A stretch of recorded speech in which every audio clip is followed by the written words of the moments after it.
নমস্কার বন্ধুরা, সৌরালয় ডেলি ব্লগে আপনাদের সকলকে জানাই স্বাগত।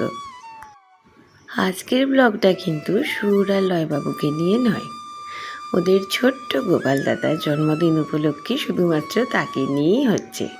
আজকের ব্লগে কিন্তু সৌরালয় বাবুকে আপনারা দেখতে পাবেন না, কারণ ওরা আজকে না কোনো ছবি তুলেছে আর না কোনো ভিডিও।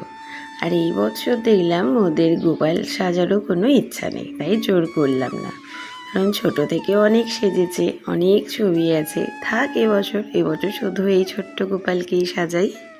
আর এদিকে আমি গোপাল ঠাকুরকে সকালবেলা ঘুম থেকে উঠেই রেডি করতে আরম্ভ করে দিয়েছি, কারণ জন্মদিন বলে কথা।